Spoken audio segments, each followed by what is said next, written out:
All right, thanks so much, Florence Louis there. Let's take this now to Bangkok. Debbie Stothard is the founder and coordinator of ALTSEAN-Burma, a network of groups advocating for human rights and democracy in Myanmar. Good to have you with us. So how much of a blow is this to hopes for some kind of resumption of the democratic process? I think the democratic process the struggle is ongoing even while Aung San Suu Kyi is in detention. Let's not forget that Aung San Suu Kyi and her colleagues, her senior colleagues, are facing up to a maximum penalty of 100 years in prison if they are convicted of all the charges currently levied on them. But I think we also need to understand that even while we're talking about this, there have been 27 lethal attacks on civilians every day for the past month in Burma, Myanmar. What we are now facing is a perfect storm of an escalation in conflict. There have actually been more attacks in Myanmar on civilians in the past 3 months than on Syria, Afghanistan, or even Yemen. So we are not just looking at this jail term in isolation. We need to understand that the UN Security Council and international community need to impose very heavy sanctions on the military junta to prevent the situation from getting out of control. You talk about things getting out of control. How do you think the street is likely to react to this? Well, we saw even after protesters were killed by a vehicle being driven into a crowd, people still came out in flash mobs.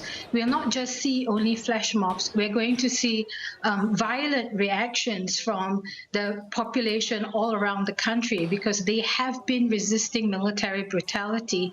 And the jailing of Aung San Suu Kyi is just one symptom and perhaps even the tipping point to an escalation of conflict, which is actually going to get out of control if we don't step in now.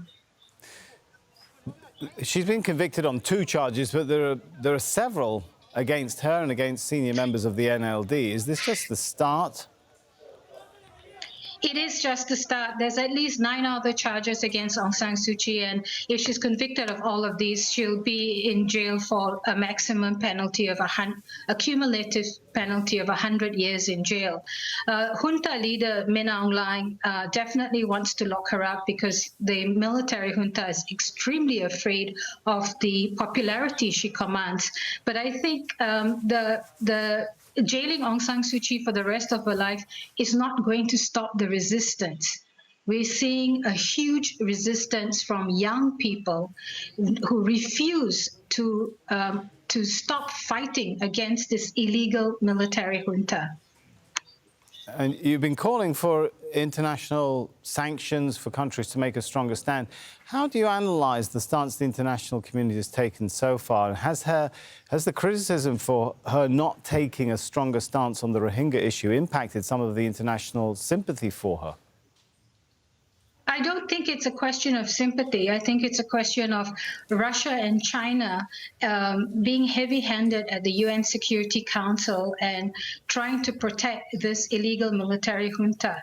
The reality is that it's time for all states to impose sanctions on enterprises controlled by the military, including Myanmar Oil and Gas Enterprise, their biggest income earner. If that happens, then the military will be pushed to go to the negotiating table and ease off on their persecution of democracy leaders. OK, thanks so much for your thoughts and analysis on that.